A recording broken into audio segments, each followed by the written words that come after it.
Feeling fresh.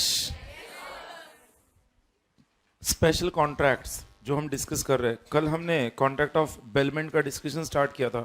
एक बार screen पर देख लो। कल हमने सबसे पहले मीनिंग ऑफ बेलमेंट देखा, मीनिंग ऑफ बेलमेंट। उसके बाद बेलमेंट के अंदर 7 एसेंशियल एलिमेंट्स देखे, essential features, essential element for a contract of bailment.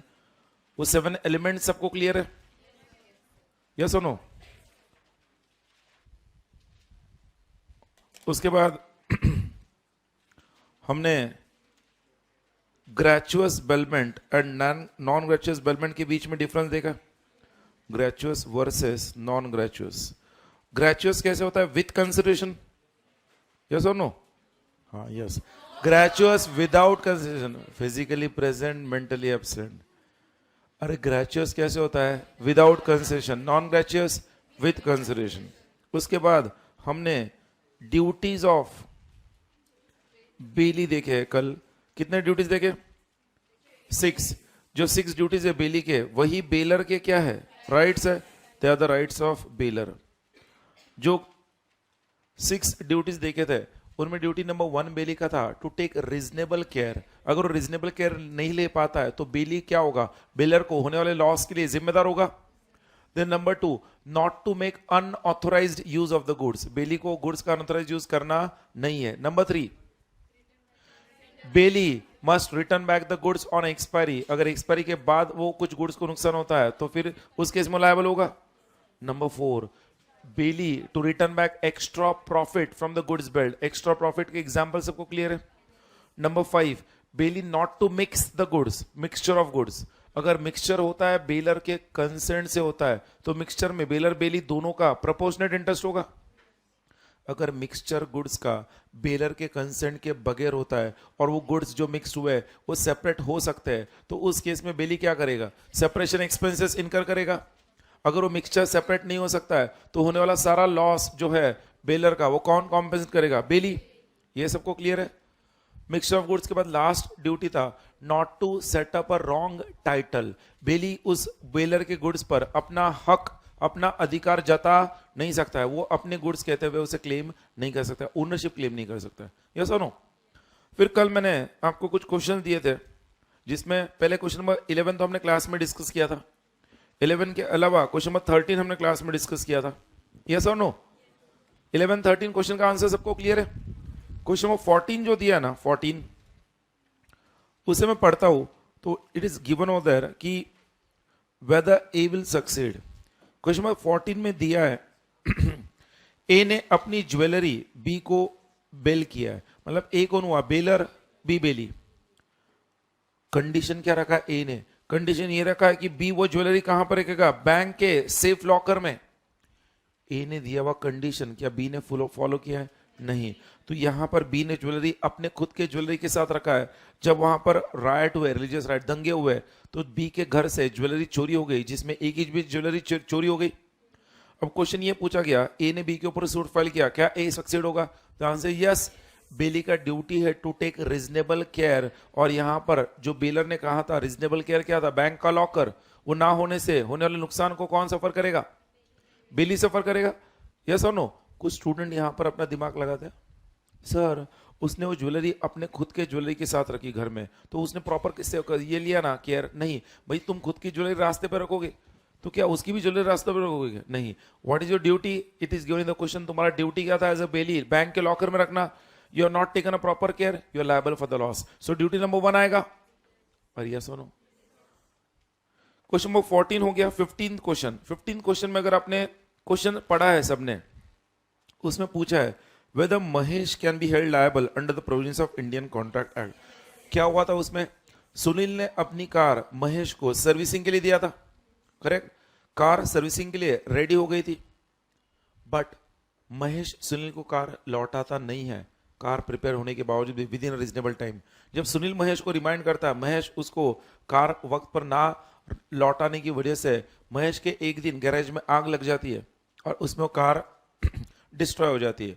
Mahesh ने सर्विसिंग होने के बावजूद सुनील को कार वक्त पर लौटाई नहीं, तो आफ्टर एक्सपायरी अगर उसने फिर भी कंटिन्यू का बेली ने गुड्स अपने पास ही रखा, तो बेलर के होने वाले हर तरह के नुकसान के लिए लायबल कौन है? बेली। यहां पर सुनील बेलर था और महेश बेली था। अरे yes no? So in this case yes, Mahesh can be held liable and the point is duty of bailee to return back the goods on expiry. अगर वो नहीं लौटाता है तो एक्सपायरी के बाद होने वाले हर लॉस के लिए बेलर लायबल है, सॉरी बेली लायबल है। क्लियर है? 15th क्वेश्चन के बाद 16th क्वेश्चन, ये सेम ड्यूटी ऑफ बेली हमने देखा था टू रिटर्न एक्स्ट्रा प्रॉफिट, याद है क्या? एक्स्ट्रा प्रॉफिट, जिसमें शेयर्स का एग्जांपल मैं दे चुका हूं। यहां पर इस क्वेश्चन में एम ने क्या किया था? एम ने पैसा दिया था 5000 किसको? बी को, और बी ने 2 शेयर्स क्या थे? 2 shares of limited company on 1 April 2007, 2 share security में दिए थे। अब यहां पर कंपनी ने 2 बोनस शेयर्स दे दिए। अब ऐसे केस में जो बेली होगा एम बेली है और बी बेलर है। अरे यार सुनो, तो बी ने जो भी अपने शेयर्स प्लेज किए थे, उस प्लेज के बदले में जो बोनस शेयर्स मिला है, बेली का ड्यूटी है to return back that extra profit.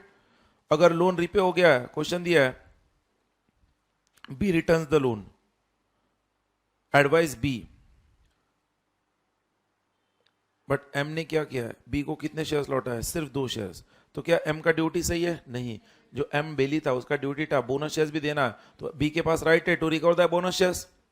16 सबको क्लियर है? 17th is same as 15th। 15 और 17 में कोई अंतर नहीं है। स्टूडेंट है ना, 15 क्वेश्चन को खाली फोकट कंफ्यूज करते। 15 क्वेश्चन सिर्फ ग्रेचुअस बिलमेंट का है, सॉरी 17 क्वेश्चन, और 15 क्या था? नॉन ग्रेचुअस बिलमेंट है। सिर्फ दोनों के क्या टाइप में फर्क है? 17th is gratuitous bailment, 15th was non gratuitous bailment. Non gratuitous में दोनों को कंसिडरेशन मिलता है। 17th में क्या हुआ है? आर ने अपनी अम्ब्रेला एम को दी है, कितने दिन के लिए? 2 दिन के लिए। So what is the duty of M the bailee? To return back the umbrella in 2 days। उसने एक्सपायरी पर लौटा है क्या? नहीं, 1 हफ्ते बाद लौटा है। तो 1 हफ्ते बाद वो रास्ते में आते वक्त फिसल गया और अम्ब्रेला डिस्ट्रॉय हो गया, तो होने वाले हर नुकसान के लिए बेली लायबल है। तो it is given over there, while going to R's house to return the umbrella, M accidentally slips। भले वो जानबूझकर नहीं होता, एक्सीडेंटली होता है, फिर भी M लायबल है ना। अगर क्वेश्चन में ये दिया होता कि R ने अपनी अम्ब्रेला M को 2 दिन के लिए दी, सेकेंड डे को M लौटते वक्त रास्ते में जब वो अम्ब्रेला देने जा रहा था, रास्ते में वो फिसल गया और अम्ब्रेला डिस्ट्रॉय हो गई, उस केस में क्या M लायबल होगा? आपको कहना नहीं, बिकॉज वो विद इन ड्यू डेट था। अगर वो एक्सीडेंटली स्लिप हुआ है, मतलब ही टेकन प्रॉपर केयर, उस केस में एम बेयर नहीं करेगा, आर विल बेयर। इस केस में हमारे एग्जांपल 17 में एम क्यों बेयर करेगा? बिकॉज उसने 2 दिन बाद गया, वो एक्सपायरी के बाद तो बेली लायबल है ना। अरे यस और नो? सबको समझ आना? पक्का लॉक कर दूं? किसी क्वेश्चन में कोई डाउट? ये होमवर्क के क्वेश्चन थे सारे। ओके, आपके नोट्स में आप आ जाओ। हमने जो कल rights and duties of bailor bailee लिखा था, उसमें ड्यूटीज ऑफ बेली जो 6 ड्यूटीज है वो हो गई। यस और no? Now we go on to the duties of what? Bailor. Bailor के ड्यूटीज देखते हैं, मतलब बेलर के ड्यूटीज होगा, मतलब किसके राइट्स होंगे? बेली के। देखो, कल हमने gratuitous bailment non gratuitous bailment का डिफरेंस भी लिखा हुआ है, लिखा ना सबने? तो डिफरेंस है, हमको ग्रेचुअस नॉन ग्रेचुअस का मीनिंग क्लियर है। वो एग्जाम्पल जो कल मैंने डिस्कस किए थे वो आज के डिस्कशन में भी काम में आने वाले, ध्यान रखना। ड्यूटी ऑफ बेलर में फर्स्ट ड्यूटी क्या दिया? Duty to disclose fault in the goods. कुछ याद आ रहा है क्या? कल देखा था ग्रेचुअस बेलमेंट है तो बेलर का ड्यूटी, अगर उसे पता है तो होने वाले नुकसान के लिए बेलर लायबल होगा। ग्रेचुअस बेलमेंट में if the bailor is aware of the defect in goods then the bailor is liable. मतलब बेलर अवेयर नहीं है तो ग्रेचुअस बेलमेंट में बेलर लायबल नहीं होगा। नॉन ग्रेचुअस बेलमेंट में बेलर अवेयर हो या ना हो, बेलर लायबल है। तो the point duty to disclose fault in the goods, आपको वैसे लिखना है। ड्यूटी डिस्क्लोज क्या होगा? Yes he has to disclose. Gratuitous bailment में when he is aware, non gratuitous में वेदर इज अवेयर और not aware, it is duty to disclose. अगला ड्यूटी क्या लिखा है? Duty to bear expenses. Expenses कौन से दिए वहां पर? Ordinary plus extra ordinary. बोलो, ग्रेचुअस बेलमेंट में ऑर्डिनरी एक्स्ट्रा ऑर्डिनरी दोनों कौन बेयर करता है? बेलर, याद है ना? नॉन ग्रेचुअस में बेलर सिर्फ एक्स्ट्रा ऑर्डिनरी बेयर करेगा, ऑर्डिनरी बेली बेयर करेगा। So that is the second duty. Duty of the bailor to bear the expenses. Then third, duty to indemnify bailee for defective title. हम किसकी duty देख रहे हैं? Baler की. Duty to indemnify bailee मतलब to compensate the bailee for defective title. आपने जिस person से कार किराए पर ली थी, रेंट पर, गोवा जाने के लिए, गोवा में जब आप गए, गोवा पुलिस ने आपको पकड़ लिया और कहा कार के पेपर्स दिखाओ. आपको पूछा असली ओनर कौन है. आपने जिससे कार ली थी उसका नाम बता दिया. पता चला वो ओनर था ही नहीं, ओनर कोई और ही है. उसके पास भी चुराई हुई कार थी जिससे आपने कार रेंट पर ली थी. आप बुरी तरह फंस गए. आपने कैसे तो भी फाइन पेनल्टी पे करके आपकी जान बचाई और गोवा से आप निकल आए. अब ऐसे केस में किसके डिफेक्टिव टाइटल से बेली जो आप हो नुकसान हुआ? बेलर के. तो आपका जो भी बेलर के डिफेक्टिव टाइटल से नुकसान हुआ है, आप होने वाला नुकसान जो भी गोवा का है वो बेलर से क्लेम करोगे. वो करते हैं. What is that? Duty to indemnify मतलब compensate the bailee for defective title. आगे बढ़ते हैं. क्या लिखा है? Duty to receive back. Duty to receive back the goods when returned by bailee. मतलब क्या? जब बेली गुड्स को रिटर्न कर देगा, duty to receive back the goods. Bailor का ड्यूटी है गुड्स को रिसीव करना भी है. बेली अगर गुड्स लौटा रहा है तो बेलर का ड्यूटी क्या है? वो रिसीव करना. बेलर का ड्यूटी रिसीव करना. इट सिंपल है बिकॉज उस गुड्स का ओनर कौन है? Bailor. It is duty to get back the goods. इसका एक एग्जांपल देता हूं, understand. Duty to receive back the goods हम कॉन्ट्रैक्ट ऑफ एजेंसी में भी ये देखने वाले हैं. अभी मैं आपको बता रहा हूं. विल से फॉर एग्जांपल आशीष, उसको हॉर्स रेसिंग काफी पसंद है, घोड़े की रेस. और उसने ठान लिया मनी मन कि मुंबई के महालक्ष्मी रेस कोर्स में वो जाकर एक बार घोड़े की रेस जरूर लगाना चाहता है और वो खुद अपना घोड़ा वहां पर दौड़ाना चाहता है. तो इसलिए आशीष ने क्या कर दिया, पुणे के अंदर पूना वाला है जो घोड़ों का कारोबार करते हैं, उनसे घोड़ा खरीद लिया 10 लाख का. और घोड़े की रेस है 28 दिसंबर को. आज मान लो 12 दिसंबर है. आशीष घोड़े को रेलवे के तहत, रेलवे वैगन्स के तहत मुंबई सेंड कर देता है. घोड़े पे बैठ के तो जाएगा नहीं, रेलवे से सेंड कर देता है. रेलवे से घोड़े को मुंबई के लिए सेंड कर दिया 12 दिसंबर को. रेलवे से थ्रू घोड़ा पहुंच गया 14 दिसंबर को ही मुंबई. हॉर्स रेसिंग 28 दिसंबर को है. आशीष 27 दिसंबर को जाने वाला है. जब आशीष ने अपना घोड़ा रेलवेज को दिया था, आशीष कौन था? बेलर. रेलवेज कौन थे? बेली. घोड़ा मूवेबल प्रॉपर्टी है. There is a transfer of possession without transfer of ownership. Ashish अगर 12 दिसंबर को घोड़ा दे रहा है, गुड्स डिलीवर किए, आशीष बेलर है, तो 14 दिसंबर को वहां पर उसे रिसीव करने के लिए होना चाहिए था. वो नहीं है. बेलर का ड्यूटी है to return back what? Receive the goods. अरे बेलर का duty to receive back the goods when return by the bailee. But 14 दिसंबर को जब आशीष वहां पर नहीं था, 27 को हो गया, तो 14 से 27 तक उस घोड़े को खाने पिलाने के जो भी खर्चा रेलवे ने इनकर किया वो बाद में किससे रिकवर करेंगे? आशीष से. बिकॉज बेलर ने अपना ड्यूटी नहीं निभाया तो होने वाला नुकसान बेलर क्या करेगा? बेली को कॉम्पेंसेट करेगा. अरे करते का मतलब बेलर ने अपने गुड्स को वक्त पर रिसीव नहीं किया और उस केस में बेली का कोई एक्स्ट्रा एक्सपेंसेस इनकर हुआ तो बेलर उसे पे करेगा.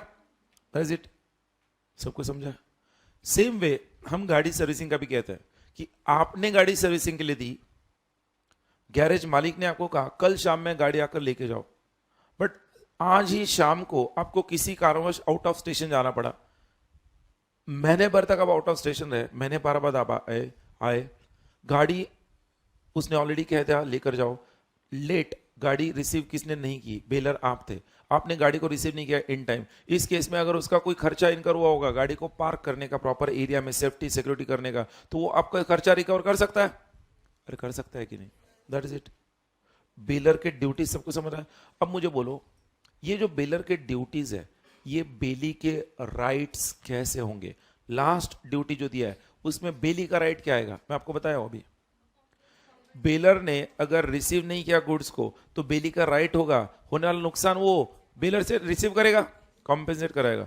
ड्यूटी नंबर 3, बेलर का ड्यूटी है to indemnify the bailee for defective title. तो बेली का राइट क्या है? बेली का राइट क्या है? To receive. अरे यस और नो? To receive. वो करते का नहीं? To receive the compensation. Duty number 2, bailor का ड्यूटी है टू बेयर एक्सपेंसेस, तो बेली का राइट क्या है? To receive the expenses. Duty number 1, bailor का ड्यूटी है to disclose fault in the goods, तो बेली का राइट क्या है? अगर डिस्क्लोज नहीं हुआ तो कॉम्पेंसेशन क्लेम करने का। सबको समझ में क्या? बेलर के राइट्स एंड ड्यूटीज हो गए, बेलर के राइट्स एंड ड्यूटीज, बेली के राइट्स एंड ड्यूटीज। अब आपके नोट्स में नीचे नेक्स्ट हेडिंग दो आप लोग, right of bailee to lien mark. Word कौन सा दिया मैंने mother? Lien mark the bailor's goods. What is the meaning of lien? Lien का मीनिंग दिया है right to retain, right to hold back. Lien on shares होता है, पता है क्या? शेयर्स पर लीन मार्क होता है। वैसे लीन मार्क किसको हो रहा है? बेलर के गुड्स पर हो रहा है। और लीन मार्क कौन कर रहा है? अरे बेली कर रहा है। मतलब बेली के राइट में हम एक राइट देकर right to lien mark the bailor's goods, वो कर देगा। अब वो लिखकर आप उसके नीचे 2 एरोस ड्रॉ करो और पहले इस तरह से वो एक्सप्लेनेशन लिख लो। पहले पर्टिकुलर लीन का पहला पॉइंट लिखो, फिर जनरल लीन का पहला पॉइंट लिखो, फिर पर्टिकुलर लीन का दूसरा पॉइंट लिखो। सुनो, जैसे बोल रहे वैसे करो। पर्टिकुलर लीन का दूसरा पॉइंट, फिर जनरल लीन का दूसरा पॉइंट। गो साइमल्टेनियसली, वो कर देगा। गो साइमल्टेनियसली।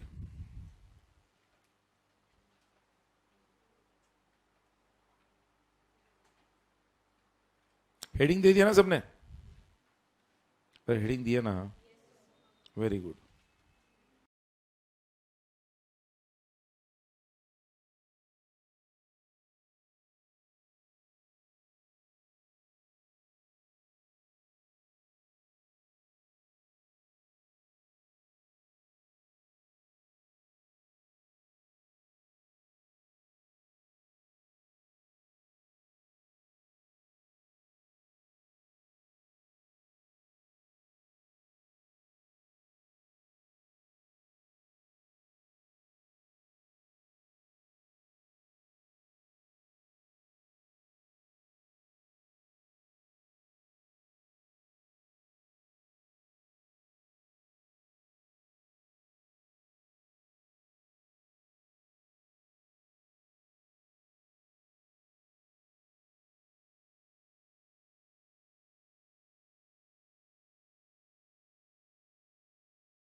हो गया सबका?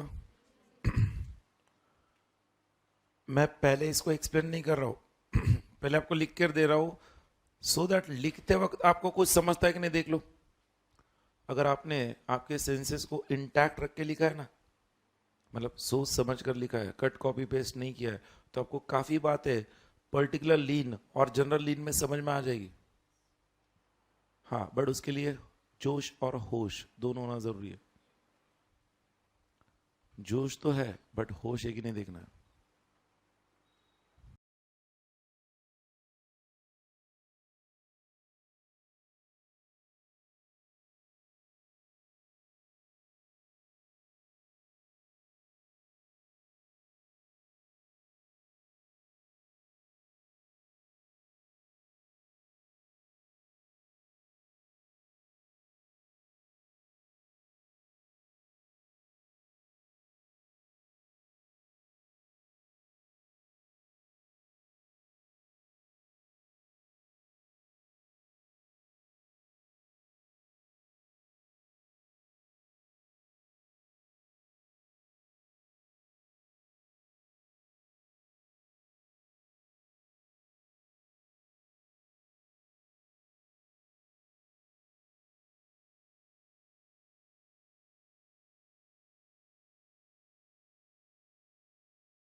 जनरल लीन के लिए आप देखना एग्जाम्पल में वो लोग ही दिए, banker, policy brokers, attorneys, factors, wharfingers, ऐसे 5 लोग एग्जाम्पल में दिए जनरल लीन में। whereas पर्टिकुलर लीन में एग्जाम्पल लॉन्ड्री और कपड़ों, लॉन्ड्री के में दिए हुए कपड़ों का है या कार सर्विसिंग को लेकर है।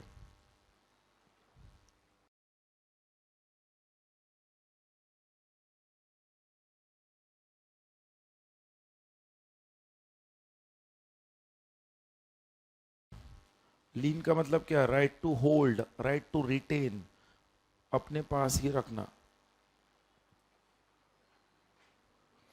Shall I discuss?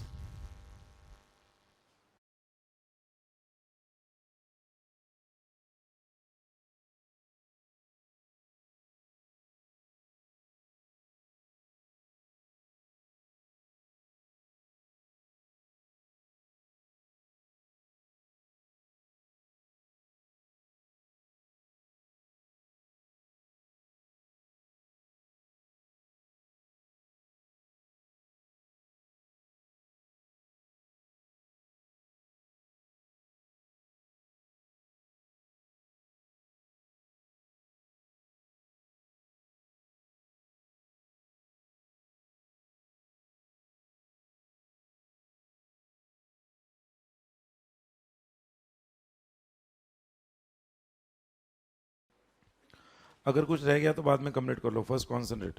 What is given in particular lien? क्या लिखा है फर्स्ट पॉइंट पर्टिकुलर लीन में? Always for some labour and skill expended on the goods. Example मैंने लॉन्ड्री के कपड़ों का दिया है। आपकी 5,000 की साड़ी है, मान लो, एग्जाम्पल लो, आपकी घर की, मतलब आपकी, और आपने वो लॉन्ड्री में कपड़े दिए, साड़ी भी दी,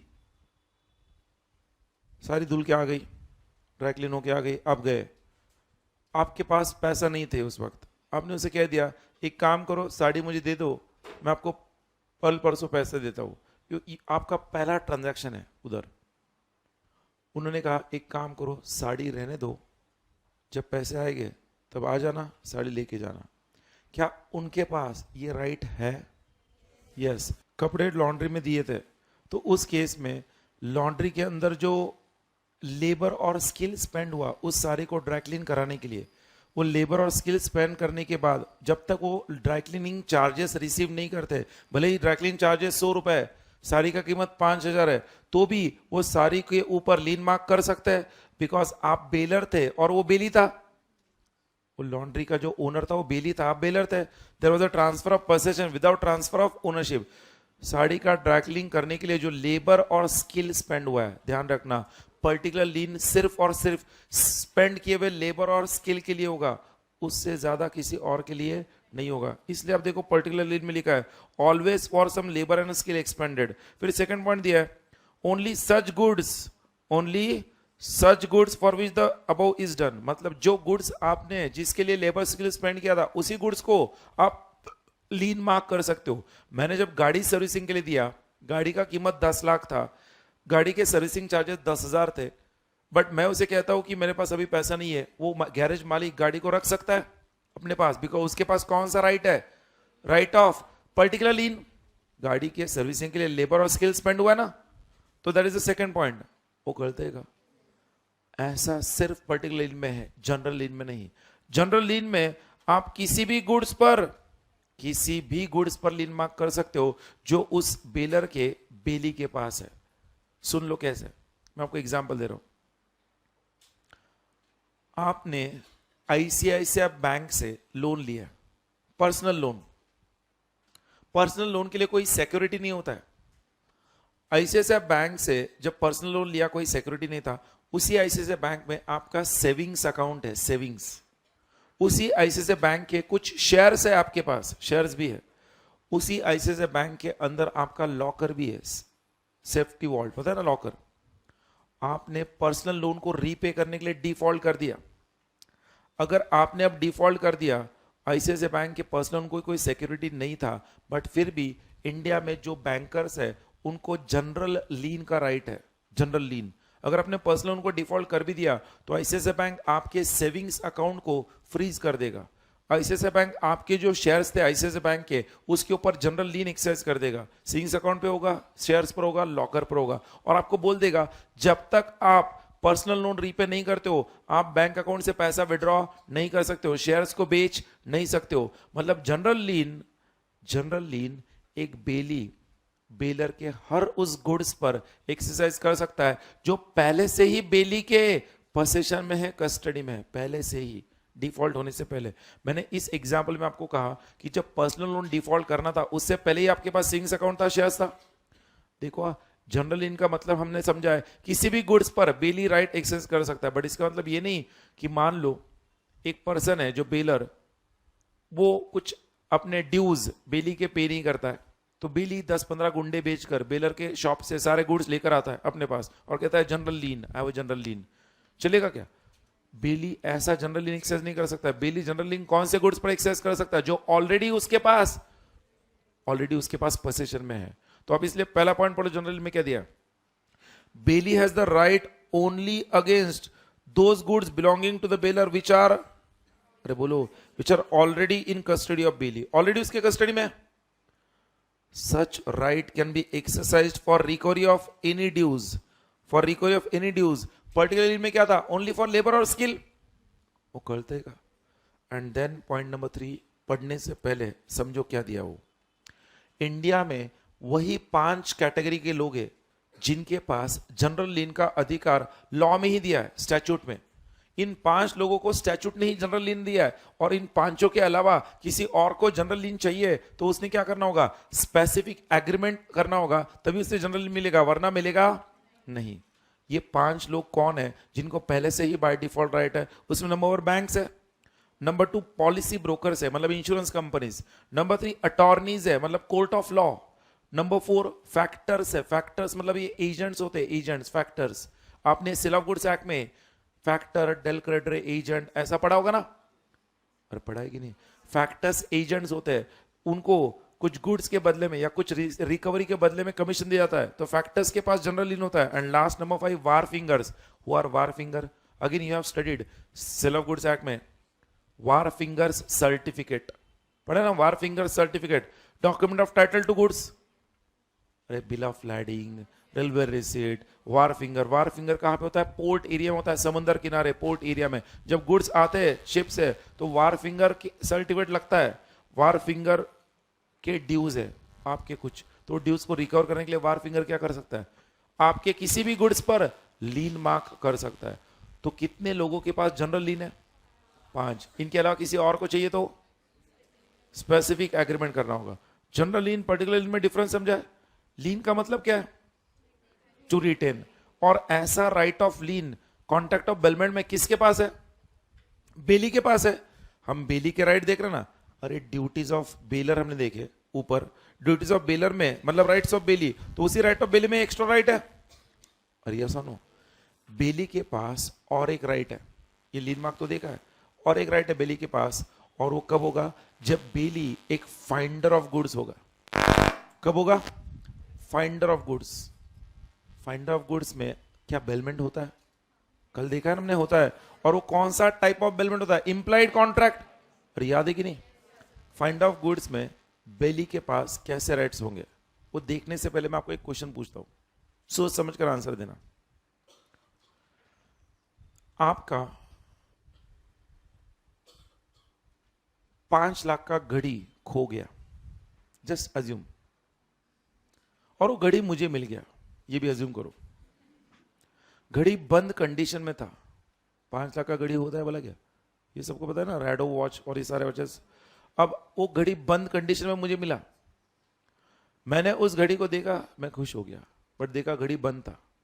मैंने उस घड़ी को रिपेयर करने के लिए 50,000 का खर्चा किया, क्योंकि रैडो वॉच था। जैसे घड़ी ठीक हो गई, ट्रू ओनर मतलब आप प्रकट हो गए। आपने कहा ये घड़ी मेरी है। मैंने कहा चलो ठीक है, तुम्हारी है, तुमने अच्छी बात कही, बट मैंने इस घड़ी के लिए 50,000 का खर्चा किया है, वो 50,000 का खर्चा मुझे दो, घड़ी तुम तुम्हारे ले लो। आप वो खर्चा देते नहीं हो, तो अब क्या मैं आपको कोर्ट में स्यू कर सकता हूं कि नहीं? जो स्टूडेंट अपने जोश और होश दोनों के साथ आंसर दे रहे, वो सही आंसर दे रहे। जो स्टूडेंट यस आंसर दे रहे, मैं बता दूं आपका आंसर गलत है। आपका आंसर गलत है। मैं आपको कोर्ट में उस घड़ी के खर्चे के लिए स्यू नहीं कर सकता। Listen the reason why. घड़ी को ठीक करने के लिए जो खर्चा किया था, क्या आपने बोला था? वो खर्चा मैंने वॉलंटरली किया था। It was a voluntary expenses done by me. तो what the law says, finder of goods को जो बेली होता है, वॉलंटरी एक्सपेंसेस वो कोई इनकर करेगा तो उस वॉलंटरी एक्सपेंसेस के लिए वो बेलर को स्यू नहीं कर सकता है। बट जब तक उसे अपना खर्चा मिलता नहीं है, फाइंड ऑफ गुड्स जो है बेली, वो उस गुड्स को अपने पास लीन मार्क करके रखेगा। That is particular lien mark करके रखेगा। उस गुड्स के लिए उसने खर्चा किया था, वो बोलेगा चलो ठीक है, तुम मुझे पैसा नहीं दे रहे हो, वॉलंटरी एक्सपेंसेस है, मैं तुम्हें स्यू तो नहीं कर सकता हूं, बट घड़ी तो अपने पास रख सकता हूं। वो घड़ी अपने पास रख लेगा। मतलब मैं अपना घड़ी, वो घड़ी तुम्हारी अपने पास रख दूंगा और बोलूंगा जिस दिन तुम मुझे खर्चा दोगे उस दिन घड़ी तुम्हें लौटा दूंगा। मतलब वॉलंटरी एक्सपेंसेस इनकर करने पर बेली ने, फाइंड ऑफ गुड्स में, बेली के पास दो तरह के राइट्स होते हैं। पहला राइट मैंने आपको बताया, राइट ऑफ पर्टिकुलर लीन होगा। राइट ऑफ पर्टिकुलर लीन होगा। राइट टू सी होगा क्या? नहीं। तो दूसरा राइट क्या है? राइट ऑफ सेल होगा। उसे राइट ऑफ सेल का भी राइट है, but wait a minute, right of sale दो कैटेगरीज में डिवाइडेड है। एक तो पर्टिकुलर मार्क कर देगा, उसके बाद राइट ऑफ सेल कब आएगा?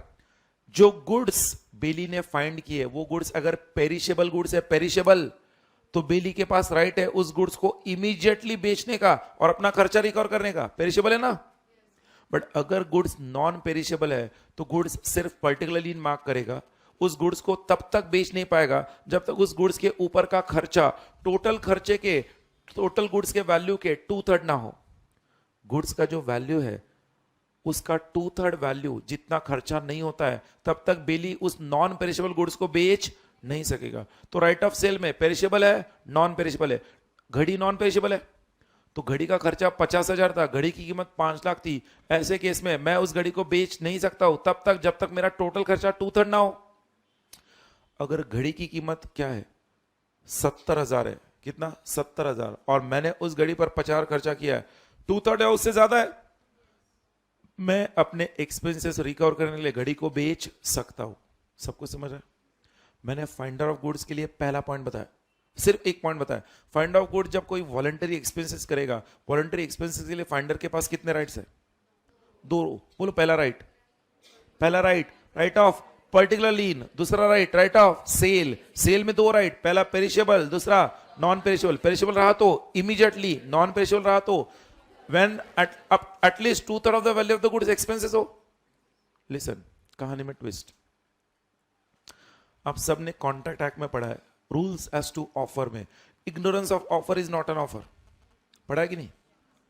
एक पर्सन का कुत्ता खो गया, उसने न्यूज़पेपर में एड्रेस दी कि जो मेरे कुत्ते को ढूंढ के लाएगा उसे 5,000 का इनाम मिलेगा। आपने कुत्ते को ढूंढ लिया, आपने एड पढ़ी थी, पढ़ने के बाद कुत्ते को ढूंढ लिया, आप जाते हो उस पर्सन के पास और कहते हो अब मुझे इनाम दो, ये लो तुम्हारा कुत्ता। ऐसे केस में वो इनाम देने से मना करता है, जो ओनर था वो इनाम देने से मना करता है।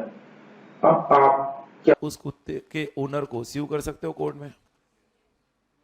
The answer is yes. अब जो लोग नो बोल रहे हैं, they are physically and mentally absent. The answer is yes, क्योंकि बख्शिश किसने अनाउंस किया था? उस ओनर ने खुद। अरे यस और नो? और जब कुत्ता आपने ढूंढ लिया, आपके पास पोसेशन ट्रांसफर हुआ विदाउट ओनरशिप। आप बेली थे, वो बेलर था, आपने कुत्ता ढूंढ लिया है। तो ऐसे केस में अगर वो रिवॉर्ड ना दे, वो बख्शिश ना दे, तो ऐसे केस में आप उसे स्यू कर सकते हो। नंबर 1, आप उसे कोर्ट में स्यू करोगे और जब तक कोर्ट में मसला पेंडिंग है, आप कुत्ते पर पर्टिकुलर लीन भी मार्क करोगे। मतलब कुत्ता अपने पास ही रखोगे, बोलोगे जिस दिन तू पैसा देगा उस दिन कुत्ता लेकर जाना। अरे समझ आया क्या? मतलब इन केस ऑफ रिवॉर्ड और prize money declared by the bailor, अगर बेलर वो पे ना करे तो बेली के पास दो राइट कौन से? Right of particular lien and right to sue. Expenses के लिए कौन सा है? Right of particular lien and right of sale. Reward के लिए क्या है? Right of particular lien, right to sue. दोनों में फर्क समझ है? अरे पक्का वही पॉइंट फाइंड ऑफ गुड्स में है। नेक्स्ट हेडिंग दो, फाइंड ऑफ गुड्स, जिसको हम बेली भी कहते हैं। फाइंड ऑफ गुड्स हर वक्त कौन होगा? बेली होगा ना? बेली का राइट है। What is right? Yes, just see. Write properly.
बोलो, सबको समझा है? फाइंड ऑफ गुड्स का point, contract of bailment is over. Contract of bailment में ड्यूटीज ऑफ बेली इंपॉर्टेंट थे एंड राइट्स ऑफ बेली में जो हमने दो एक्स्ट्रा राइट्स देखे, एक राइट ऑफ लीन और एक right of find of goods के केस में, यस और नो? ड्यूटीज ऑफ बेलर भी देखा है। कॉन्ट्रैक्ट ऑफ बेलमेंट के बाद नेक्स्ट हेडिंग दो सब लोग आपके नोट्स में, क्या? Contract of please, give the heading contract of please. और जो एग्जाम्पल में दिख रहा हूं वो एग्जाम्पल आप कॉपी मत करो, पहले समझो, सोचो समझो और फिर लिखो, पहले ही कॉपी मत करो। जो कॉपी करेगा उसका कुछ नहीं हो सकता है, भगवान उसका पूरा करेगा। तो ध्यान दो, स्क्रीन पर ए कौन है? एक पर्सन है। ए जाता है बैंक के पास लोन के लिए और बैंक को कहता है मुझे लोन दो। बैंक कहता है कुछ तो सिक्योरिटी देना पड़ेगा या कुछ तो गारंटी देना पड़ेगा। ए कहता है गारंटी देने के लिए कोई नहीं है, एक काम करता हूं सिक्योरिटी देता हूं। ए बैंक के पास अपने कुछ गुड्स प्लेज करता है, अपने कुछ गुड्स प्लेज करता है। लोन ए को चाहिए 5 लाख, बिजनेस लोन है, 12% per annum rate of interest है, 5 साल में रीपे करना है। और ए उस बिजनेस लोन के लिए अपने जो गुड्स प्लेज करता है उनकी कीमत है 10 लाख। 10 लाख के गुड्स बैंक के पास प्लेज कर देता है। जो गुड्स प्लेज किए they are security for loan, are you getting? अब ऐसे केस में ए ने बैंक के पास जो गुड्स प्लेज किए, कॉन्ट्रैक्ट ऑफ प्लेज में ए बन गया पॉनर और बैंक बन गई पॉनी। जो बेलर होता है वही प्लेज में क्या होता है? पॉनर। और जो बेली होता है वो प्लेज में क्या होता है? पॉनी। पॉनी मतलब यहां पर बेली, बैंक यहां पर पॉनी है। क्यों? वो लोन के बदले में गुड्स रखे गए, जब पूरा लोन रिपे होगा पॉनी क्या करेगा? गुड्स लौटा देगा। अगर लोन के लिए डिफॉल्ट हो गया, पॉनी के पास राइट होगा गुड्स को बेचने का। अरे इसलिए तो गुड्स सिक्योरिटी में रखा है ना, तो goods are kept as security. Listen carefully, तो what we understand from this, इसको जब बेलमेंट से कंपेयर करते हैं, बेलमेंट में भी हमने क्या किया था? There was a transfer of possession without transfer of ownership. यहां पर भी ए ने गुड्स बैंक को ट्रांसफर किया है, ट्रांसफर ऑफ पोसेशन हुआ है without transfer of ownership. But bailment में बेली गुड्स को यूज कर सकता था, यहां पर बैंक गुड्स को यूज नहीं कर सकता है। They will be only kept for safe custody और सिक्योरिटी, यस और no? Listen one point oh here also. जैसे हमने बेलमेंट में देखा है duties of bailee and bailor, rights of bailee and bailor, वैसे प्लेज में क्या है? Duties of pawnor pawnee and rights of pawnor pawnee. एक बार प्लेज का मीनिंग समझ में आ गया है, हमको आगे क्या देखना है? प्लेज में ड्यूटीज ऑफ पॉनी पॉनर एंड फिर देखना है प्लेज बाय नॉन ओनर, एक कंसेप्ट जो मैं आपको बताऊंगा। अभी फिलहाल आप सिर्फ ये एग्जाम्पल कॉपी कर लो एवरीवन, और उसका एक्सप्रेशन मैं दे रहा हूं, वो एक्सप्रेशन लिख लो।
तो कॉन्ट्रैक्ट ऑफ प्लेज में पॉनर कौन होगा? एक्चुअली बेलर कौन होगा? पॉनर।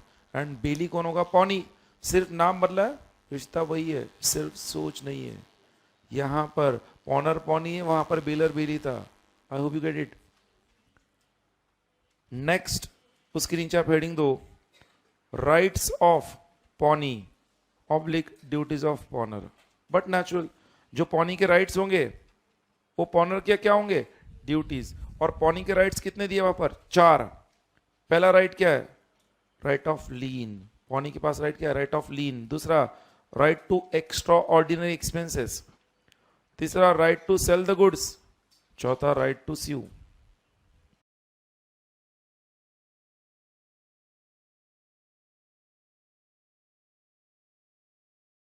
सुनो ना, 2 मिनट सुनो। Right of pawnee, duties of pawnor लिखा है ना, बहुत अच्छा। अब 4 हेडिंग दो, आगे लिखो मत, सिर्फ हेडिंग दो। 4 राइट्स में सिर्फ हेडिंग दो, राइट ऑफ लीन से लेकर राइट टू स्यू तक सिर्फ हेडिंग दो। बाकी सर्कस अभी मत करो, रुको।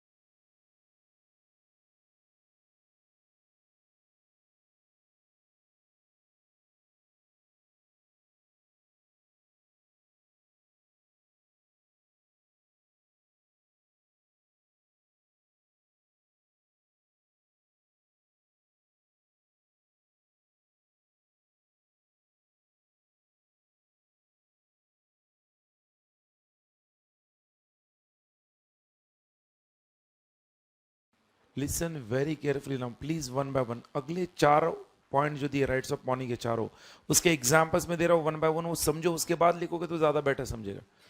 पहला राइट दिया है पॉनी का, राइट ऑफ लीन, जिसमें लिखा है पॉनी के पास राइट है अपने डेप्ट को रिसीव करने तक, इंटरेस्ट को रिसीव करने तक, ऑर्डिनरी एक्सपेंसेस को रिसीव करने तक, उसके पास लीन मार्क का राइट है। एग्जाम्पल, अभी अभी जो हमने प्लेज का एग्जाम्पल देखा ना, इस एग्जाम्पल में बैंक एक एक गुड्स को कब तक अपने पास लीन मार्क करके रखेगी। नंबर 1, पूरा 5 लाख का जब तक लोन रीपे नहीं होता है, प्लस उसके ऊपर का इंटरेस्ट पे नहीं होता है, प्लस अगर गुड्स जो है एक है वो अगर किसी वेयरहाउस में रखे, वेयरहाउस में, तो वेयरहाउस का खर्चा भी ए को देना होगा। अरे समझ रहा है कि नहीं? तो वेयरहाउस एक्सपेंसेस भी ए से जब तक रिकवर नहीं होते हैं तब तक बैंक ए के गुड्स पर लीन मार्क करेगा, मतलब उसे अपने पास रखेगा। बैंक पॉनी है तो पॉनी का राइट है अपने किए हुए सारे खर्चों को जब तक वो रिकवर ना करे, वो बेल जो पॉनर है उसके गुड्स को क्या करेगा, लीन मार्क करेगा। मैंने कहा डेप्ट, इंटरेस्ट एंड ऑर्डिनरी एक्सपेंसेस कहा, क्या कहा, ऑर्डिनरी। कहानी में ट्विस्ट सुन लो। एक एक गुड्स एक वेयरहाउस में थे, जो वेयरहाउस एक्सपेंसेस बैंक पे कर रहा था। कुछ दिनों बाद बैंक ने देखा गुड्स पेरिशेबल है, अगर वो काफी दिन तक वेयरहाउस में रह गए तो गुड्स खराब हो सकते हैं, डैमेज हो सकते हैं। बैंक ने वेयरहाउस से गुड्स को निकाल दिया एंड कोल्ड स्टोरेज में गुड्स को रख दिया। कोल्ड स्टोरेज में रखने का खर्चा ज्यादा है, बट बैंक ने ये in the interest of the पॉनर and pony, दोनों के इंटरेस्ट में किया। Are you getting?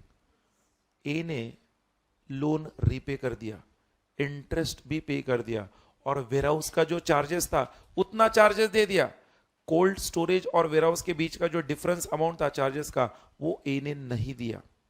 ए ने कहा मैंने थोड़ी कहा था आपको कोल्ड स्टोरेज में रखने के, मेरे गुड्स तो वेयरहाउस में थे, मैं वेयरहाउस का चार्जेस दूंगा।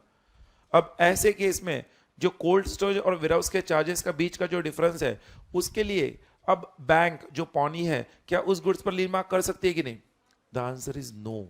हमने लीन मार्क के पॉइंट में क्या समझा था, ओनली फॉर ऑर्डिनरी एक्सपेंसेस। यहां पर उस गुड्स को वेयरहाउस से कोल्ड स्टोरेज में जब रखा गया तो एक्स्ट्रा ऑर्डिनरी खर्चा हुआ। जो एक्स्ट्रा ऑर्डिनरी खर्चा हुआ वो अगर पॉनर ने पे नहीं किया तो पॉनी उसके लिए लीन मार्क नहीं कर सकता है, पॉनी को गुड्स लौटाने पड़ेंगे। बट उस एक्स्ट्रा ऑर्डिनरी खर्चे को रिकवर करने के लिए पॉनी पॉनर को कोर्ट में सूट फाइल कर सकता है। एक्स्ट्रा ऑर्डिनरी खर्चा रिकवर करने के लिए पॉनी पॉनर पर कोर्ट में सूट फाइल कर सकता है। ऑर्डिनरी खर्चों को रिकवर करने के लिए पॉनी गुड्स को लीन मार्क कर सकता है। तो राइट ऑफ लीन कब होगा? डेप्ट, interest and ordinary expense. Extraordinary expenses में लीन होगा क्या? नहीं। एक्स्ट्राऑर्डिनरी एक्सपेंसेस को रिकवर करने के लिए राइट टू सी होगा। अरे समझ रहा है कि नहीं? और एक पॉइंट, आप मुझे एक क्वेश्चन का आंसर दो जो एग्जाम में पूछा हुआ है, विल देन डिस्कस। क्वेश्चन आ गया, बहुत सिंपल है। ए ने अपने गुड्स बैंक के पास प्लेज कर दिया और लोन ले लिया। On maturity of the loan A ने डिफॉल्ट कर दिया। As soon as A defaulted, bank ने उसके गुड्स क्या कर दिए, जो प्लेज किए थे वो बेच दिए और अपने पैसे रिसीव कर लिए। क्या बैंक का एक्शन सही है या गलत है? मैक्सिमम स्टूडेंट्स कहते हैं सही है, बट आंसर गलत है। और यही हमारा थर्ड राइट है। हम पॉनी का राइट देख रहे हैं। किसका राइट? पॉनी का। यहां पर ध्यान में रखना है, पॉनी का राइट जब देख रहे हैं तो एट द सेम टाइम पॉनर का भी राइट आपको पता होना चाहिए। पॉनर जब पॉनी का राइट देख रहे हैं, पॉनी का राइट क्या है? To sell the goods. Pawnee जो बैंक है उसका राइट क्या है? अगर पॉनर डिफॉल्ट करे to sell the goods. But उस right to sell the goods में पॉनी को एक ड्यूटी भी है, और वो ड्यूटी क्या है? सुन लो। अगर पॉनर डिफॉल्ट करे, पॉनी के पास right to sell the goods है, बट सेल करने से पहले पॉनर को एक रीजनेबल नोटिस देना पड़ेगा। जब तक पॉनी पॉनर को रीजनेबल नोटिस नहीं देता है, पॉनी उस गुड्स को डायरेक्टली नहीं बेच सकता है। पॉनर के डिफॉल्ट पर बेचना भी है तो पहले क्या करना है? रीजनेबल नोटिस देना है, मतलब उसे फिर से एक पे करने का मौका देना है। एक मौका और मिलेगा पे करने का। अगर उस नोटिस पीरियड में वो पे नहीं करता है तो उसके बाद पॉनी बेच सकता है। मैंने जो क्वेश्चन बताया था, ए ने डिफॉल्ट किया और पॉनी बैंक ने इमीडिएटली गुड्स को, प्लेज किए हुए गुड्स को बेच दिया। क्या उनका एक्शन सही है? आपको कहना नहीं सही है, बिकॉज पॉनी बैंक का ड्यूटी था वो गुड्स बेचने के पहले उनको क्या देना चाहिए था? Reasonable notice. वो कर देगा। कितने राइट्स देखे अभी तक? पहला right, right to receive, right for extra, sorry, lien mark. Number 2, right of extraordinary expenses. Number 3, right to sell the goods but after giving reasonable notice. चौथा, right to sue. Right to sue कब access होगा? For the extraordinary expenses. समझा क्या? अब वो 4 rights लिखो, आपको better समझेगा। फिर वो एरो का मीनिंग भी समझेगा, जो एरो दिया ना उसका मतलब। Do it.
सबका हो गया? बोलो कोई डाउट इसमें? जो राइट्स ऑफ पॉनी, जो राइट्स ऑफ पॉनी और ड्यूटीज ऑफ पॉनर दिया है, सबको क्लियर है? ओके, नेक्स्ट हेडिंग दो आपके नोट्स में सब लोग। अब क्या हेडिंग दोगे? Rights of पॉनर and duties of pony. So give the heading rights of पॉनर and duties of pony. And सुनो, जो स्क्रीन पर दिया है वो लिखने से पहले समझ लो। Rights of pawnor, duties of pawnee, listen carefully. हमारे एग्जाम्पल में जो प्लीज का हमने ड्रॉ किया था, पॉनर कौन था? प्लीज का एग्जाम्पल जो हमने ड्रॉ किया था, पॉनर कौन था? ए। पॉनी कौन था? बैंक। हम पॉनर के राइट्स देख रहे हैं, मतलब ए का राइट देख रहे हैं, और ए का राइट है टू क्लेम और रिडीम बैक। ए का राइट क्या है? टू क्लेम और redeem back the goods. A का राइट है टू क्लेम और redeem back the goods before sale by pawnee. A का राइट क्या है? टू क्लेम और redeem back the goods before sale by pawnee, provided pawner pays all the expenses incurred by pawnee. What is the meaning of that? Let us understand. पॉनर का right, pony का duty. हमने अभी अभी देखा था pony का जो राइट था, राइट टू सेल, वो सेल के साथ पॉनी का ड्यूटी क्या था? सेल करने से पहले रीजनेबल नोटिस देना। सुन लो, एग्जाम्पल में दे रहा हूं, स्क्रीन पर देखो। 31 जुलाई को पॉनर डिफॉल्ट करता है। पॉनर का जो ड्यू डेट था पॉनी को पे करने का 31 जुलाई था, पॉनर डिफॉल्ट कर देता है। उसी दिन पॉनर को नोटिस देता है टू पे टिल 20th ऑफ अगस्त। कब तक पे करने के लिए कहता है? 20 अगस्त तक। रीजनेबल नोटिस दे दिया, मतलब 20 अगस्त तक अगर पॉनर पे नहीं करे तो 20 अगस्त के बाद पॉनी उसको बेच सकता है। 20 अगस्त को भी पॉनर डिफॉल्ट करता है, मतलब 20 अगस्त तक भी पॉनर पे नहीं करता है। अब 21 अगस्त से पॉनी फ्री है गुड्स को बेचने के लिए। पॉनी ने 1 सितंबर को गुड्स का ऑक्शन सेल रख दिया, ऑक्शन सेल ऑफ पॉनर्स गुड्स, जिसके लिए पॉनी ने एडवर्टाइजमेंट भी कर लिया, एडवर्टाइजमेंट खर्चा कर दिया न्यूज़पेपर में। 31 अगस्त को पॉनर पॉनी के पास गया और पॉनी को कहता है मुझे मेरे गुड्स दे दो। क्या पॉनी उसे गुड्स देने के लिए बाउंड है?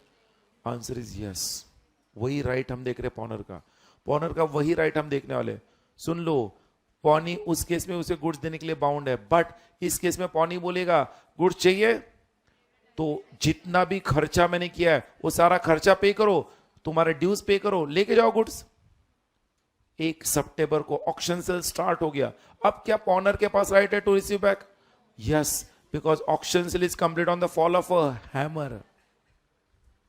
Auction sale is complete on the fall of a hammer. What we understand from this? पॉनर जो ओरिजिनल ओनर था उसके पास राइट टू रिसीव और क्लेम बैक द गुड्स कब तक रहेगा? जब तक पॉनी ने उस गुड्स को बेच नहीं दिया है। जब तक बेचा नहीं है तब तक पॉनर के पास राइट होगा, कभी भी वो गुड्स को क्या करे? क्लेम बैक कर सकता है, रिडीम कर सकता है। बट प्रोवाइडेड ऐसे केस में उसे पॉनी का सारा खर्चा क्या करना होगा? देना होगा, तभी वो क्लेम बैक कर सकता है। वो कर देगा। तो अब वो जो राइट है ऊपर दिया हुआ क्या दिया? लिख लो, टू क्लेम और redeem back the goods before sale दिया ना, बिफोर सेल बाय पॉनी। जब तक सेल होता नहीं है वो कभी भी क्लेम कर सकता है, वो कर देगा। यस।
तो सबने ये लिखा है। वो एग्जाम्पल जो हमने डिस्कस किया ना, वो एग्जाम्पल लिखने की जरूरत नहीं है, ध्यान दो। वो समझने के लिए कुछ स्टूडेंट्स के मन में बहुत इच्छा होगी सर वो कॉपी करना है, क्या करने का नहीं। वो सिर्फ आपको समझने के लिए बताया कि जब तक सेल होता नहीं है तब तक पॉनर कभी भी गुड्स को क्लेम कर सकता है। अरे थोड़ा हंसो ना, अच्छा लगता है, ऐसे एकदम ऐसे मुरझा हुए जैसे बैठे हो। I hope it is clear. Okay, very good. So right of पॉनर और ड्यूटीज ऑफ पॉनी हो गया। एग्जाम्पल में लिखने नहीं दूंगा आपको। नेक्स्ट हेडिंग दो, प्लेज बाय नॉन ओनर। और उसको क्या करने का पता है ना? Very very very very very very very very very important marker. Pledge by non owner, जो सो रहे जाग जाओ, जो जाग रहे जागे रहो। Pledge by non owner concept आ रहा है coming soon. What is this concept? Don't write, first understand. वो तीनों हेडिंग्स पहले समझ लो, उसके बाद लिखो, मजा आएगा। सिर्फ pledge by non owner dash करके वैलिड लिखो, उतना वैलिड लिखो। And now pay attention. Normally सुनो, नॉर्मली प्लेज करने वाला व्यक्ति जो होता है ना, वो गुड्स का ओनर होता है। मैं अगर कोई गुड्स प्लेज कर रहा हूं तो मैं उसका ओनर हूं तो ही प्लेज करूंगा। उन्होंने कहा है ऐसे सिचुएशंस बताओ कि प्लेज करने वाला व्यक्ति ओनर नहीं है बट फिर भी प्लेज वैलिड है। ऐसे एग्जांपल्स और सिचुएशंस दो जहां पर प्लेज नॉन ओनर कर रहा है बट फिर भी प्लेज क्या है?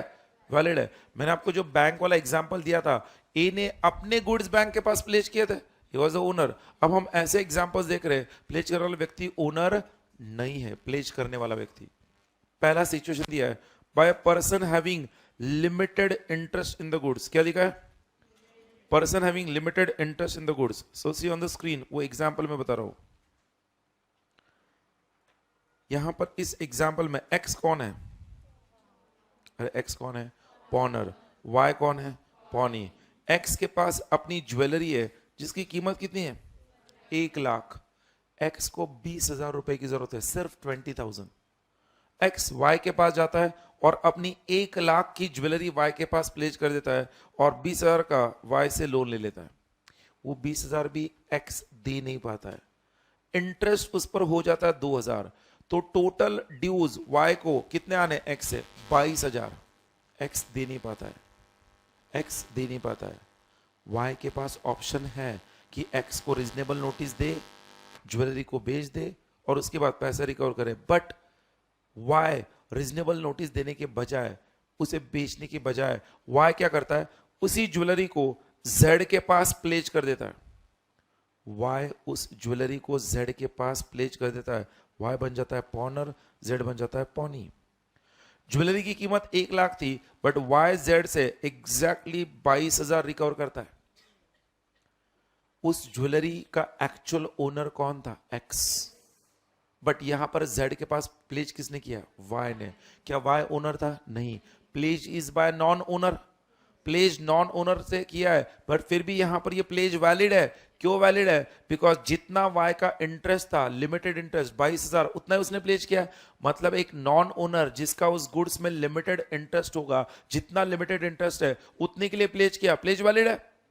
अगर वाई ने यहां पर 25,000 रिकवर किया होता तो प्लेज इनवैलिड बन जाता। वो वैलिड सिर्फ 22,000 के लिए होता, ऊपर के 3,000 के लिए इनवैलिड होता। वो कर देगा, इनवैलिड होता मतलब ऊपर की 3,000 वाई को ही पे करना पड़ेगा उस केस में। I hope it is clear. वो एक्स पे नहीं करेगा। एक्स का लायबिलिटी कितना है? सिर्फ 22,000। कोई डाउट किसी को? तो जो पहला पॉइंट दिया ना प्लेज बाय नॉन ओनर में, क्या लिखा है? Pledge by a person having limited interest in goods. आप क्या करोगे? वो पहला पॉइंट का हेडिंग दोगे और फिर उसके नीचे उसका एग्जाम्पल कॉपी करोगे, फिर हम दूसरा पॉइंट पढ़ेंगे, उसका एग्जाम्पल लिखेंगे। Is it clear? Yes.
Second point, pledge by non owner का क्या लिखा है?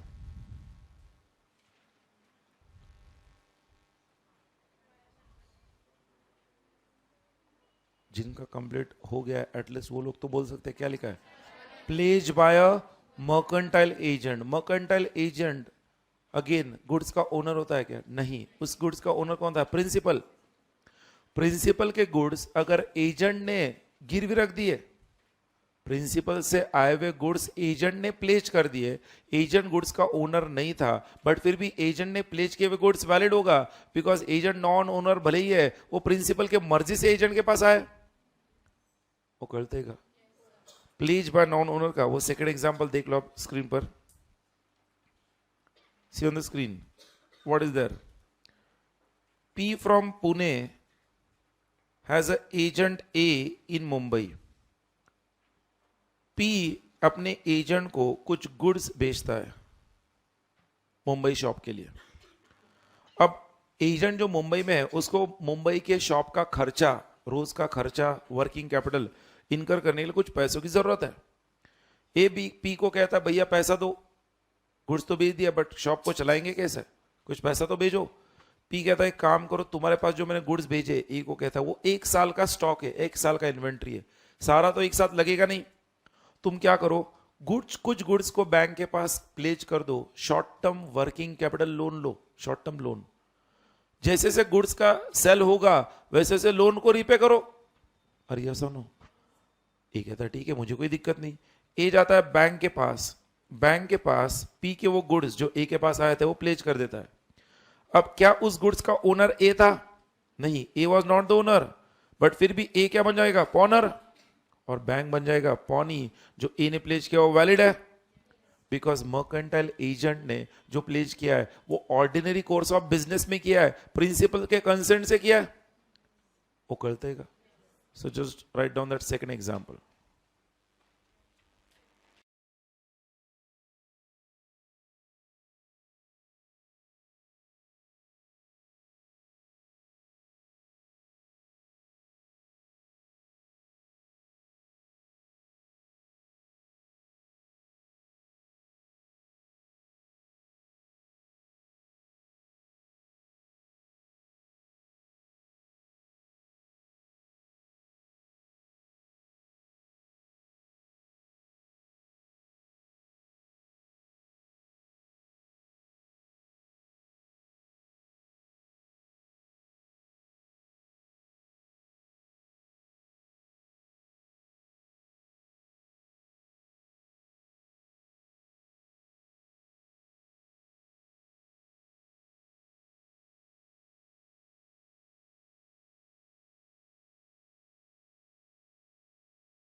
हो गया सबका? अगर सबका फर्स्ट और सेकंड एग्जांपल हो गया है, एक बार उस एक्सप्रेशन में फिर से आ जाओ, प्लेज बाय नॉन ओनर के। Everyone just come to the expression. What is given in the explanation of pledge by non owner? क्या लिखा है? पहला, पर्सन हैविंग लिमिटेड इंटरेस्ट, वो हमने देखा है। दूसरा, मर्केंटाइल एजेंट वाला पॉइंट देखा है। अब थर्ड लिखा क्या है? What is the third point written? By a person in possession of goods under voidable contract. Wait a minute, voidable contract का मीनिंग क्या है? सबको पता है? Party who is not at fault, उसके लिए कॉन्ट्रैक्ट क्या है?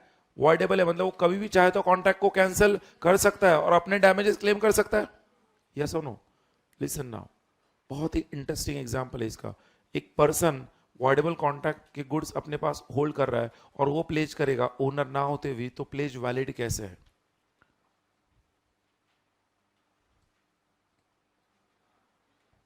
यस,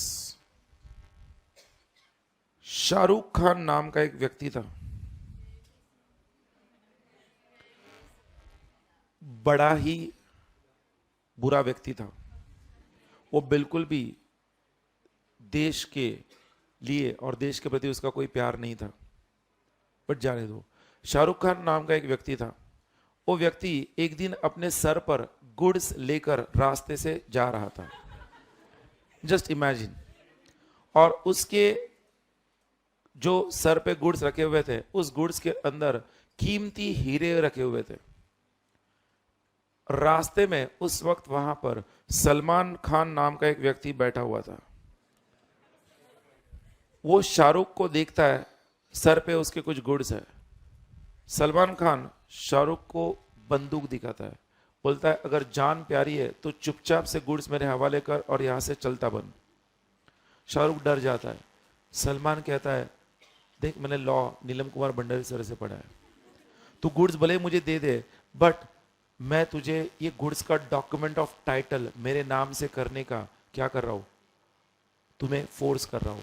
तो डॉक्यूमेंट ऑफ टाइटल जो है गुड्स का, वो मेरे नाम से कर दो। शाहरुख कहता जैसे तुम बोलोगे। शाहरुख उस गुड्स के जो पेपर्स थे वो सलमान के नाम से कर देता है, आउट ऑफ कोर्शन। सलमान उसे कहता है अब चुपचाप से घर जाने का, 1 महीने तक घर से बाहर नहीं निकलने का, वरना तू तो गियो। शाहरुख कहता है नहीं, मैं नहीं निकलूंगा। वो घर चला जाता है, अपने 1 महीने तक घर में ही छुपा रहता है। इस दौरान गुड्स और गुड्स के पेपर्स किसके पास आ जाते हैं? सलमान के पास। सलमान वो गुड्स और गुड्स के पेपर्स लेकर जाता है बैंक के पास, और बैंक के पास वो गुड्स प्लेज कर देता है। बैंक इन गुड फेथ में वो गुड्स ले लेती है, बिकॉज गुड्स के पेपर्स सलमान के नाम से। बैंक को ये नहीं पता है कि सलमान ने ये कोर्शन से गुड्स ऑब्टेन किए।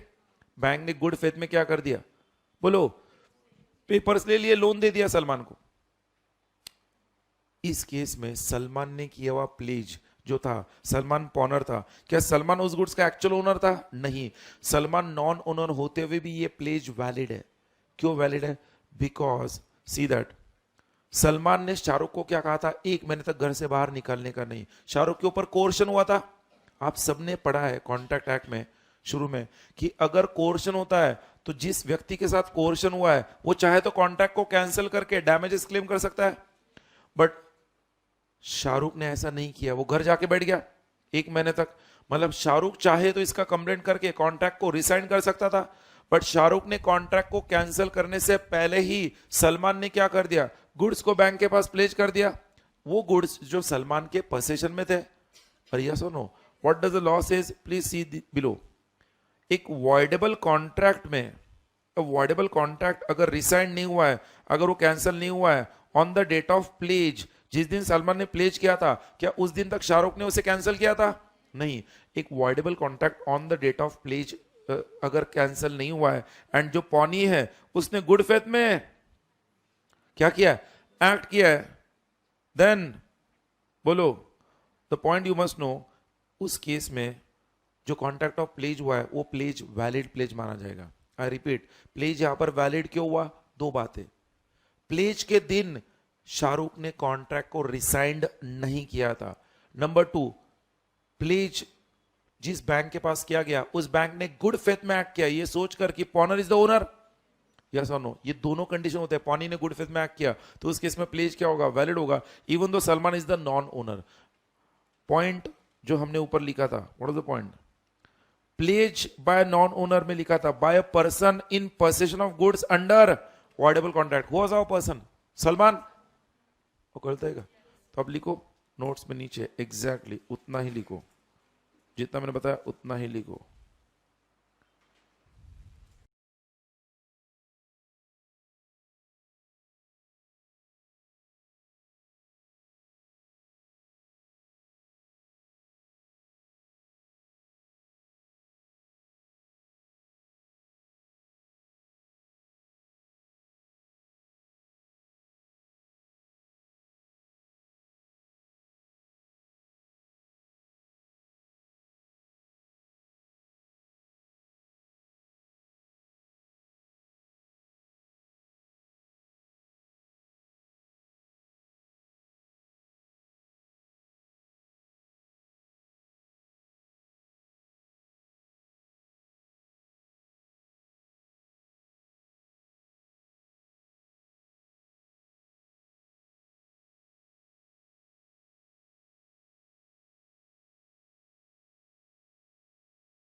बोलो, सबने लिखा है, सबको समझा है? तीनों एक्सेप्शंस, तीनों points pledge by non owner के तीनों एग्जांपल्स हमने देख लिए। पहला क्या था, एक पर्सन जो प्लेज कर रहा है जिसका इंटरेस्ट कितना है, लिमिटेड है। दूसरा मर्केंटाइल एजेंट है। तीसरा एक ऐसा पर्सन प्लेज कर रहा है जिसके पास ऐसे गुड्स पोजीशन में है जो कॉन्ट्रैक्ट वॉइडेबल हो सकता है, यस और नो। इन तीनों को लेकर एग्जाम में अक्सर क्वेश्चंस आते हैं, ध्यान दो। कॉन्ट्रैक्ट ऑफ प्लेज में एक लास्ट पॉइंट बचा है और वो है प्लेज और बेलमेंट का डिफरेंस। तो आपके नोट्स में आप लिख लो जहां पर दिया है प्लेज और बेलमेंट का डिफरेंस। पहले प्लेज हेडिंग दो, फिर बेलमेंट के बारे में लिखो। एंड सुनो वन बाय वन, जैसे मैं लिख रहा हूं प्लेज में। नंबर 1, प्लेज हम किस लिए करते हैं? प्लेज हम क्यों करते हैं? Pledge is done as a security for repayment of, अरे बोलो ना, सिक्योरिटी फॉर रीपेमेंट ऑफ डेप्ट। तो pledge is always for security for repayment of dept.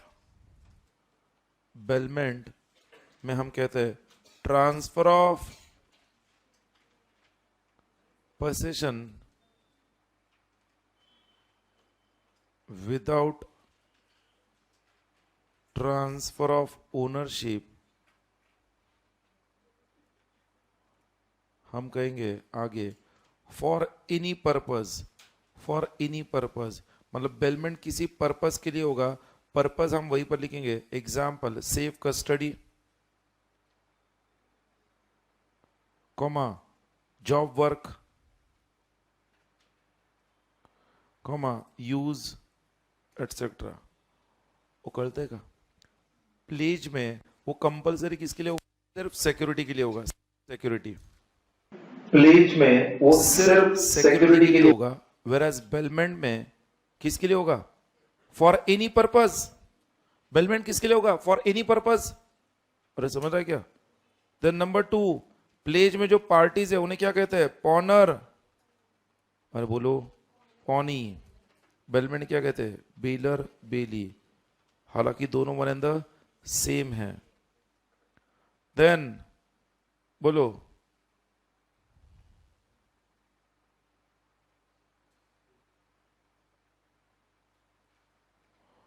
Third difference, third point आप लिखो प्लेज में pawnee can not use the goods. Pony goods का इस्तेमाल नहीं कर सकता है। बेलमेंट में आप लिखोगे बेली हैज अ राइट, अरे बोलो ना, right to use the goods.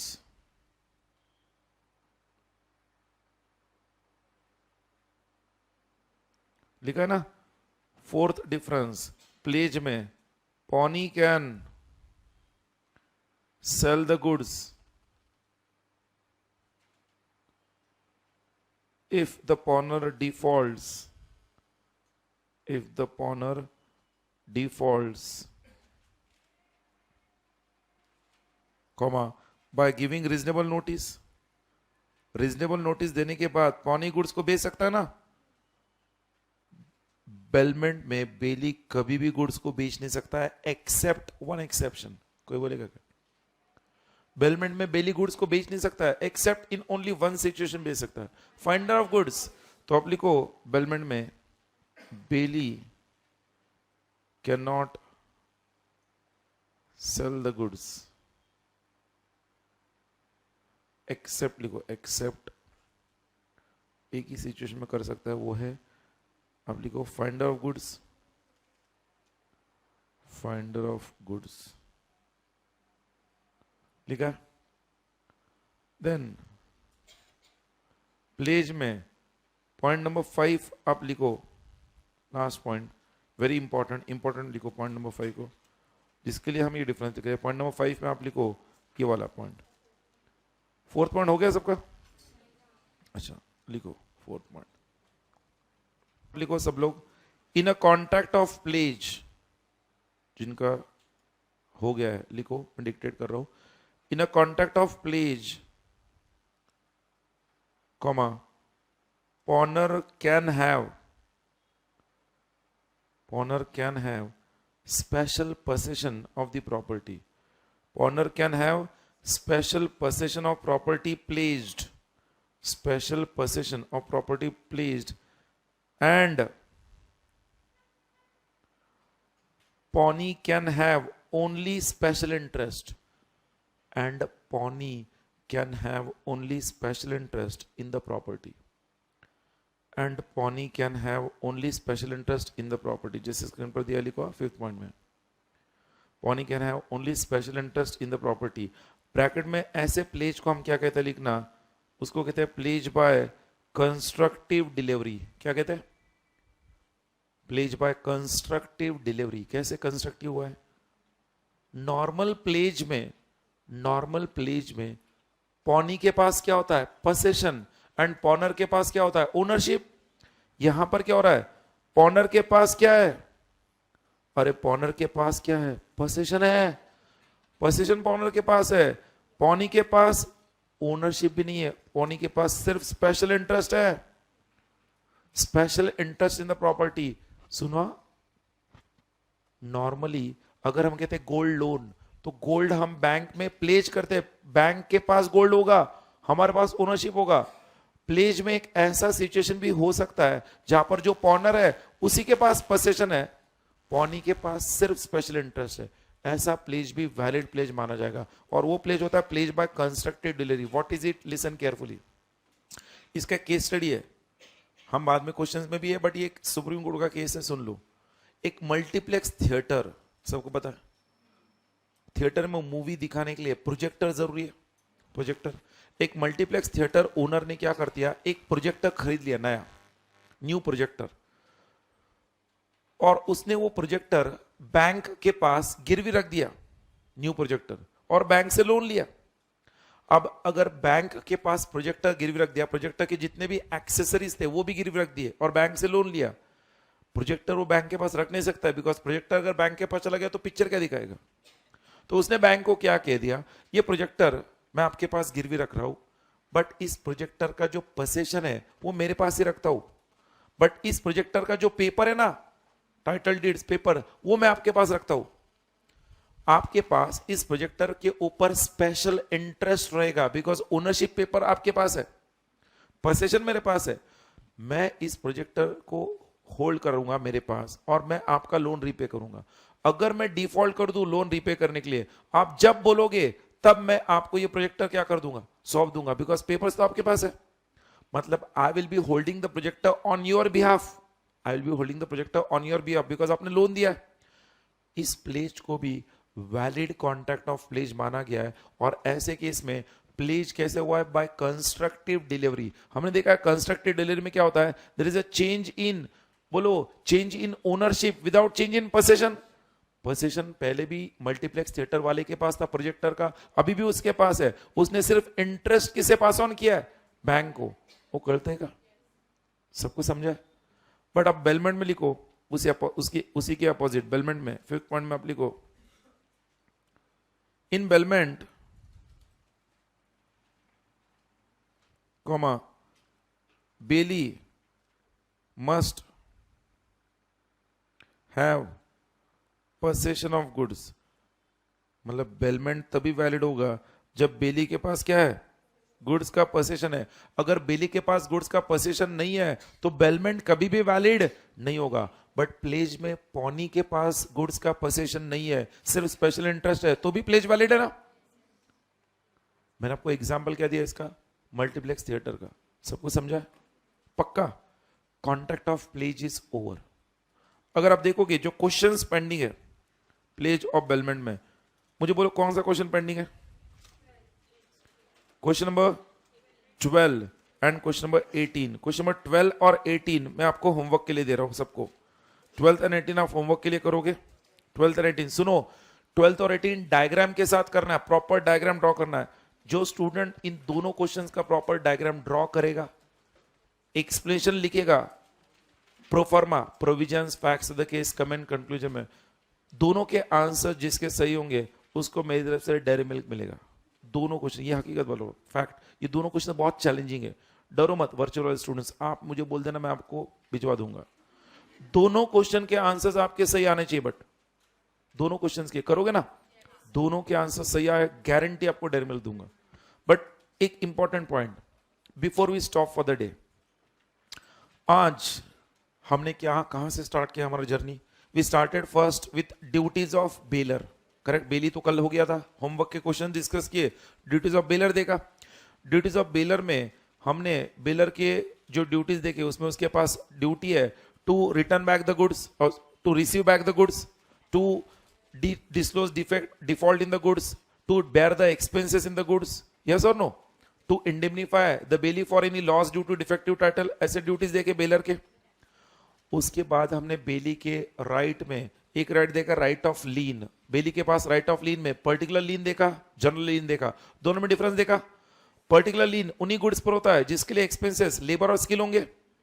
General लीन किसी भी गुड्स पर होता है जो बेली के ऑलरेडी क्या है, पोजीशन में।